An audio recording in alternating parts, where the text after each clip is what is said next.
بسم اللہ الرحمن الرحیم۔ عزیز طلباء، کل سبق نام دیو مالی کی پڑھائی مکمل ہو گئی تھی۔ آج مشقی سوالات ڈسکس کرتے ہیں، آپ غور کریں اور سمجھیں۔ سوال نمبر 1، الف، نام دیو کس کام پر معمور تھا؟ اس سوال کا جواب آپ کو صفحہ 63 پر مل جائے گا۔ بہرحال میں بھی مختصر آپ کو بتا رہا ہوں، آپ دیکھیں۔ نام دیو پیشے کے لحاظ سے مالی تھا۔ وہ اورنگ آباد دکن میں مقبرہ رابعہ دورانی کی خدمت پر معمور تھا۔ مقبرے کے باغ کی نگرانی کے ساتھ وہ مصنف کے بنگلے کے سامنے چمن کی خدمت پر بھی معمور تھا۔ وہ اپنے پیشے اور کام سے حد درجہ مخلص تھا۔ وہ اپنا کام بڑے شوق اور لگن سے کرتا تھا۔ ب، نام دیو اپنے کام کے بارے میں کس قسم کا رویہ رکھتا تھا؟ اس کا جواب آپ کو 64 پیج پر پیراگراف نمبر 2 میں مل جائے گا۔ پھر بھی آپ سن لیں۔ نام دیو اپنے کام میں ہر وقت مگن رہتا تھا۔ وہ پودوں اور پیڑوں کی نگہداشت اور پرورش اس انداز سے کرتا تھا جیسے کوئی اپنے اولاد کی کرتا ہو۔ اس کی خوشی اور غم پودوں اور پیڑوں کے ساتھ منسلک تھی۔ جب وہ پودوں اور پیڑوں کو بڑھتے اور پلتے پھولتے دیکھتا تو اسے بہت خوشی ہوتی۔ اگر کسی پودے میں کیڑا لگ جاتا تو اسے بڑا فکر ہوتا۔ جیم نمبر، نام دیو کو کس چیز کی شناخت ہو گئی تھی اور وہ اس سے کیا کام لیتا تھا؟ اس سوال کا جواب آپ کو صفحہ 64 پر آخری پیراگراف میں مل جائے گا۔ بہرحال میں بتا رہا ہوں، سنیں۔ نام دیو کو جڑی بوٹیوں کی شناخت ہو گئی تھی۔ وہ ان جڑی بوٹیوں سے علاج کیا کرتے تھے۔ خاص کر بچوں کے علاج میں اسے بڑی مہارت حاصل ہو گئی تھی۔ دور دور سے لوگ اس کے پاس بچوں کے علاج کے لیے آتے تھے۔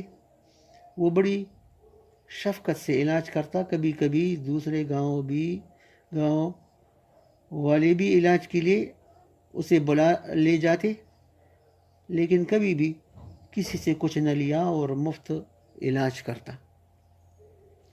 دال نمبر، نام دیو کو کس بے مثل کارگزاری پر انعام کا مستحق سمجھا گیا؟ اس کا جواب آپ کو صفحہ 65 پر تیسری پیراگراف میں مل جائے گا۔ بہرحال سنیں۔ نام دیو تو کہتے ہیں کہ ایک سال بارش بہت کم ہوئی، خشک سالی تھی، کنویں اور بالیوں میں پانی برائے نام رہ گیا تھا۔ بہت سے پودے اور درخت مرجھا گئے اور کئی ایک خشک ہو گئے، لیکن نام دیو کا چمن ہرا بھرا تھا۔ وہ دور دور سے ایک ایک گڑا پانی کا سر پر اٹھا کے لاتا اور پودوں کو سینچتا۔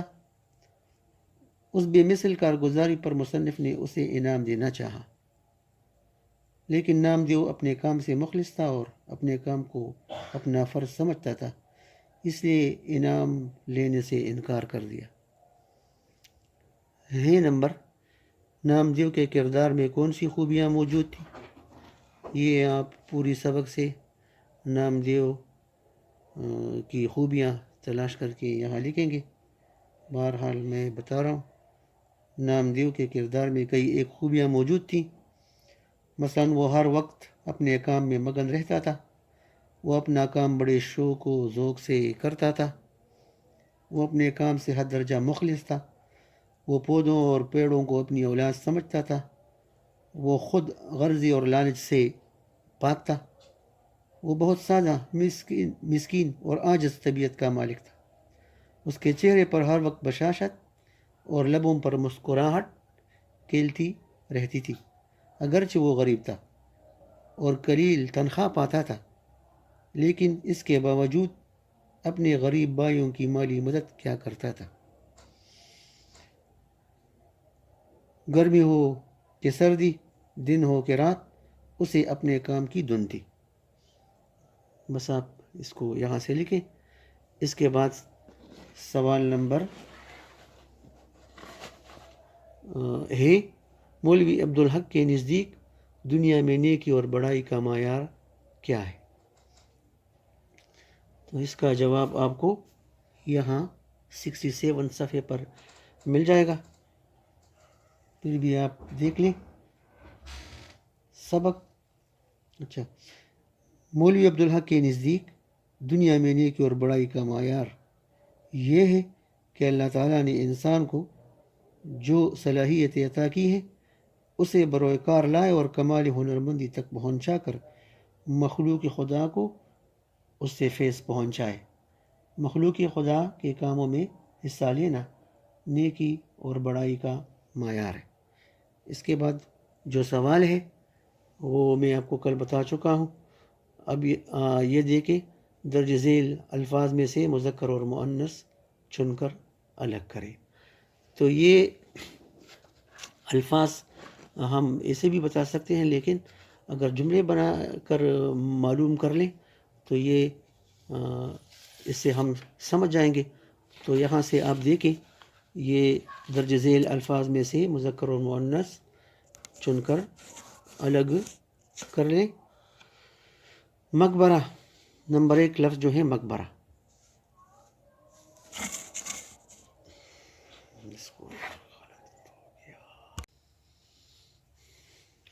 اچھا، اس کے بعد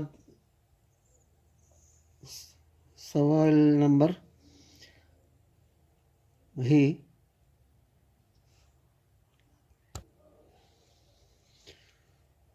اچھا اس کے بعد سوال نمبر واو، مولوی عبدالحق کے نزدیک دنیا میں نیکی اور بڑائی کا معیار کیا ہے؟ جواب سنیں۔ مولوی عبدالحق کے نزدیک دنیا میں نیکی اور بڑائی کا معیار یہ ہے کہ اللہ تعالیٰ نے انسان کو جو صلاحیتیں عطا کی ہیں اسے بروئے کار لائے اور کمال ہنرمندی تک پہنچا کر مخلوق خدا کو اس سے فیض پہنچائے۔ مخلوق خدا کے کاموں میں حصہ لینا نیکی اور بڑائی کا معیار ہے۔ اس کے بعد سبق کا مرکزی خیال کل میں آپ کو بتا چکا ہوں۔ اب آئیے سوال نمبر 2 کی طرف۔ مندرجہ ذیل الفاظ میں سے مذکر اور مؤنث الگ الگ کریں۔ تو یہ ان میں سے جو مذکر و مؤنث الفاظ ہیں، مقبرہ یہ مذکر ہے، چمن جو ہے یہ مذکر ہے، اور اتفاق مؤنث ہے، شناخت مؤنث ہے، علاج مذکر ہے، صلہ مذکر ہے، قحط جو ہے مذکر ہے، انعام مذکر ہے، سایہ مذکر ہے، مدد مؤنث ہے۔ اب اس کو ہم جملوں سے ثابت کرتے ہیں کہ یہ کیسے مذکر اور مؤنث ہیں۔ تو دیکھیں، لفظ نمبر 1 جو ہے مقبرہ، تو اس کے جملے یہاں میں نے بنا دیے ہیں، آپ دیکھیں۔ مقبرہ جہانگیر کا شمار لاہور کی خوبصورت عمارتوں میں ہوتا ہے تو یہ مذکر۔ چمن، ہمارا وطن ہماری امیدوں کا چمن ہے، ہمارا وطن ہماری امیدوں کا چمن ہے۔ 3 نمبر اتفاق میں برکت ہوتی ہے۔ نمبر 4 شناخت، ہماری شناخت ہمارے وطن سے ہے، ہماری شناخت ہمارے وطن سے ہے۔ 5 نمبر علاج، بیماری کا علاج وقت پر نہ کیا جائے تو بگڑ جاتی ہے۔ صلہ، محنت کا صلہ کبھی رائے گاہ نہیں جاتا۔ کانت، تر میں خشک سالی کی وجہ سے کانت کا عالم ہے، کانت کا عالم ہے۔ یا غذائی قلت کانت کہلاتا ہے۔ 8 نمبر انعام، فرسٹ آنے پر پرنسپل نے مجھے انعام دیا۔ سایہ، والدین کا سایہ بچوں کے لیے باعث رحمت ہے کا سایہ، مذکر۔ مدد، ہمیں ہر ضرورت مند کی مدد کرنی چاہیے، تو یہ لفظ جو ہے یہ مؤنث ہے۔ اس کے بعد درج ذیل عبارت کی تشریح کریں۔ تو عبارت کی تشریح کا سوال چونکہ بڑا ہوتا ہے، یہاں پہ حل نہیں ہوتا، بلکہ پہلے ہم آپ کو اس کا طریقہ سمجھا چکے ہیں کہ پہلے آپ حوالے متن لکھیں گے، یعنی مصنف کا نام، سبق کا نام اور ادبی حیثیت، اور پھر یہ پیراگراف جو ہے یہاں پہ یہ صفحہ 64 سے لیا گیا ہے۔ اس سے ملتی جلتی باتیں آپ پوری سبق سے لکھیں گے کم از کم 5-6 لائنوں میں، تو یہ آپ کا سیاق و سباق ہو جائے گا، اور پھر اس کے بعد جو ہے اس پیراگراف کی آپ وضاحت کریں گے۔ اسی طرح دوسرا پیراگراف بھی اس سبق سے لیا گیا ہے صفحہ 66 سے، اور وہاں پر بھی جو ہے آپ یہی طریقہ اختیار کریں گے، سبق کا نام، مصنف کا نام، ادبی حیثیت، پھر کم از کم 5-6 لائنیں آپ نام دیومالی سے متعلق پوری سبق سے لکھیں گے، اور پھر اس کے بعد اسی پیراگراف کی آپ وضاحت کریں گے۔ اس کے بعد سوال نمبر جو ہے یہ الفاظ کا جملوں میں استعمال کا ہے۔ تو اس میں جو الفاظ ہیں اس کی اب ہم تراکیب کو جملوں میں استعمال کریں۔ نمبر 1، امتیاز، اسلام ہر قسم کے رنگ و نسل کے امتیاز کو مٹاتا ہے۔ اور یہ بھی ہے کہ ہمیں بلا امتیاز ایک دوسرے کی مدد کرنی چاہیے۔ دوسرا لفظ ہے نگہداشت، والدین کو بچوں کی نگہداشت پر پوری توجہ دینی چاہیے۔ تیسرا لفظ میراث کا جملہ، یہ جائیداد مجھے میراث میں ملی ہے، یا آپ یہ بھی لکھ سکتے ہیں کہ انسان کے مرتے ہی اس کا مال میراث بن جاتا ہے۔ نمبر 4، بندے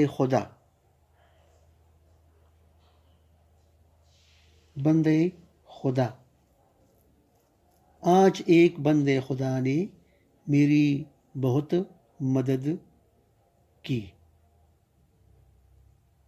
ٹھیک ہے۔ یا خشک سالی ہو کہ پانی کا کات، پتہ نہیں یہ بندے خدا کہاں سے پانی ڈھونڈ نکلتا ہے۔ دنیا وما فیہا،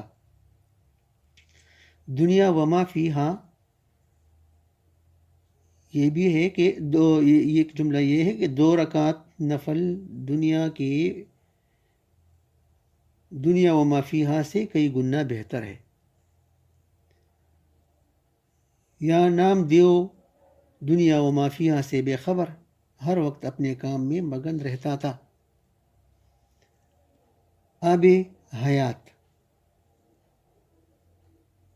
حیات، ماں کی دعائیں بیمار بیٹے کے لیے آب حیات کا کام کر گئی۔ اس کے بعد ذوق و شوق، ذوق و شوق، جو کام بھی ذوق و شوق سے کرو گے اس میں کامیابی ضرور ملے گی۔ قدردان، پٹھان ایک قدردان قوم ہے۔ اس کے بعد ہے یورش، تو ٹڈی دل کی یورش سے پنجاب میں کڑی فصلیں تباہ ہو گئی۔ منکسر المزاج، اللہ کو اپنے منکسر المزاج بندوں سے محبت ہے۔ بس یہ جملے آپ یہاں سے بھی لکھ سکتے ہیں، خود سے بھی بنا سکتے ہیں، ٹھیک ہے۔ اس کے بعد جملے مترجمہ کی کوئی سی 3 مثالیں تحریر کریں۔ تو یہاں پر کتاب میں جو اس کی تعریف اور لکھی گئی ہے اس کو ہم پڑھتے ہیں، آپ سمجھ جائیں۔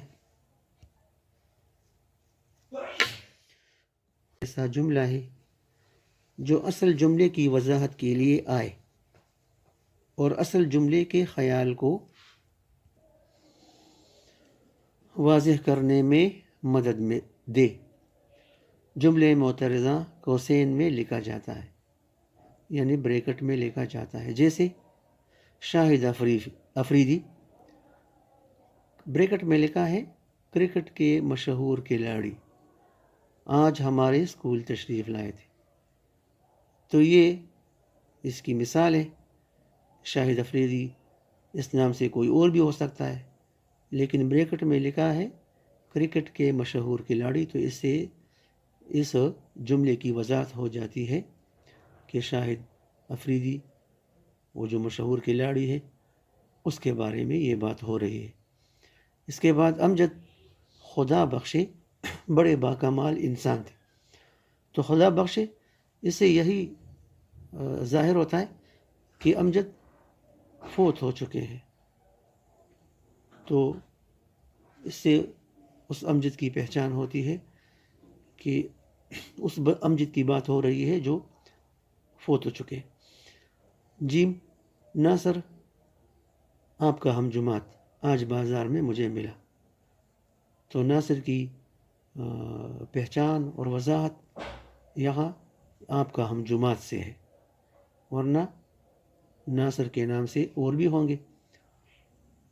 تو یہ جملے معترضہ کی تعریف اور وضاحت ہے۔ آپ یہاں سے من ون یاد کر سکتے ہیں، یہ ایک مکمل جواب ہے، ٹھیک ہے۔ اچھا عزیز طلاب، سوال نمبر جو ہے خاکے سے متعلق ہے۔ یہ خاکہ کے لغوی معنی ابتدائی نقشہ یا ڈھانچہ کے ہے۔